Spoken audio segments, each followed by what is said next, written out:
So right now mga kaibigan, at ito ho yung update ng episode 3 mga kaibigan, no? Dito sa ginagawa ho nating portable Bindo station, no? Itong gasoline station ho dito sa may Daha Sur mga kaibigan. So gumagawa na ho na tayo ng ng formas para sa poste mga kaibigan. At ito na ho yung iba na ipabrikit na ho natin, no?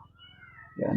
At salamat din dahil binigyan rin tayo ng magandang panahon mga kaibigan. Yan. At hindi ako nakapagpahinga gawa ng nagbibisyo-bisyo yung cellphone natin, no. Ewan ko bakit mga kaibigan. So yun, dito ho yung isang plywood na ginagawa natin pamormas. Yan. I-update ko lang ho kayo sa ginagawa nating project, no, dito sa Daasor mga kaibigan. So napadagdag na pala tayo ng nung sa HB, no, size. Bali 200 yung naidagdag natin. Ito pa yun. Kahapon mga kaibigan, kahapon, no, bago natin na ilagay itong poste. Itong poste mga kaibigan, kahapon, no, nailagay natin. So yung tansi natin dito pa yan mga kaibigan. Ito pa. Ito yung pinaka finish cover natin, no, sa concrete dito. Then nung sinit up natin yung natin, pamustihan, bali ito, offset to tayo ng 3.5 cm dito. Yan, bali ito yung pinakabakal natin, no. Ito na yung mga kaibigan. Yan. At ito rin yung elevation natin. Ito yung elevation natin, no. Nung natin, itong finish floor, mga kaibigan. At may marking tayo rito, mga kaibigan. May matubig na pala rito, mga kaibigan. Ito yung finish floor natin, no. Itong tinuturo ko. Nilevelan natin ho to, bali yung level niyan. Ito yung pinaka-puntos niya mga kaibigan. Ituturo ko lang. Ayan. Yan, dahil 30 ho yung buhos natin. Bumaba tayo ng 30, no. Ito. Yan. Bumaba tayo ng 30 rito mga kaibigan. Yan. Ito yung dulo ng metro natin mga kaibigan. Ito yung 30. No, mga kaibigan. Then, bumaba ho tayo, no, ng para sa CHB na ho natin mga kaibigan. Ito na yung pinakababa na. Ito yung unang CHB natin sa pinakadulo ng metro natin mga kaibigan. Yan. Yan. Bali 134 ho siya mga kaibigan.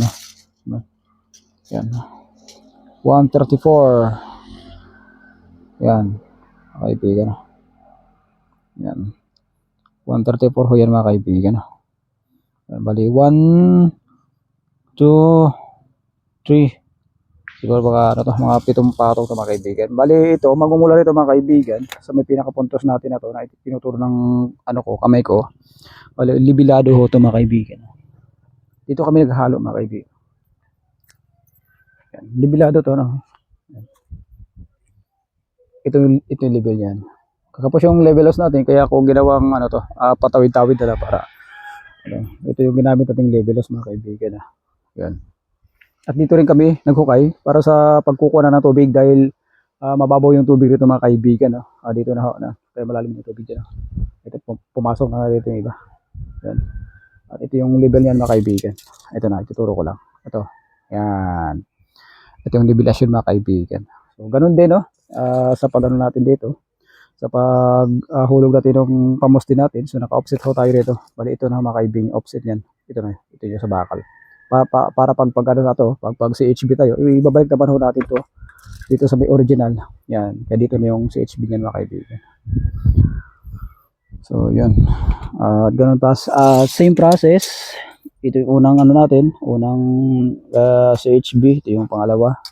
Yan, at yung butterboard natin, no, magmumula rito sa may reference natin. Ito yung pinaka-reference. At hinulugan lang ho natin to, no. Itong butterboard natin, then naglagay ho tayo ng panusok dito. Yan. Yan, panusok. Nasa hulog itong dalawang panusok na to. Tapos pinasandal tong butterboard natin para malinis siya tingnan, no, mga kaibigan. So yun, at yung distance nung natin, bakal natin para sa natin sa CHB is offset muna tayo ng 20 rito mga kaibigan. Yan. Nag-20 muna tayo rito.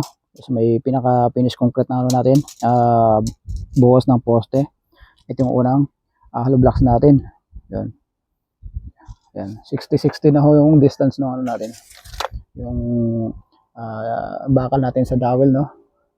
So yun mga kaibigan, no. Sa mga hindi pa nakasubscribe sa YouTube channel ni Stoneworks TV, so pinopromote ko yung sarili kong channel mga kaibigan.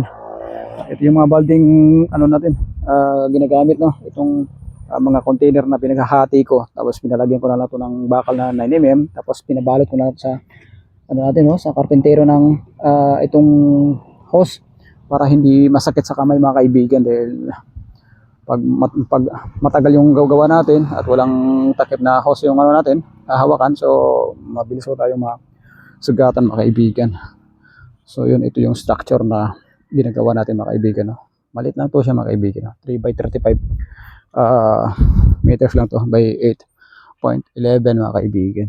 So yun, at ito yung mga buhangin natin naka-ready na rin. Dito na kami kumukuha ng buhangin, no. Maliit na kadalawang halo kami, no. Iba yung sa wall footing at iba yung sa settings ng hollow blocks natin. Yung pambutas natin, bali dito na rin ito kumuha, no, ng halo para sa butas, para hindi ho tayo masyadong malakas sa ano, sa pag kukonsume ng semento. So yun mga kaibigan, ito palayan to mga kaibigan. Ang dami yung ambulong, oh. So wala kang problema rito pag papagawa ka ng bahay, mga pang-atip dito na mga kaibigan. So yun mga kaibigan, at God bless ho sa lahat, no. Sana sa mga oras na to, magandang ano rito, no, panahon, magandang set up to ano natin trabaho, dahil hindi siya masyadong mainit, no mga kaibigan. Hindi ko talaga pinupuno tong stirrup tong ano, itong mga bakal natin mga kaibigan. Yan. Dahil ayoko nang mabigatan yung mga katropa natin na ano, magbubuhat ng ano na to, mga bakal natin sa poste. So yun mga kaibigan, at maraming salamat.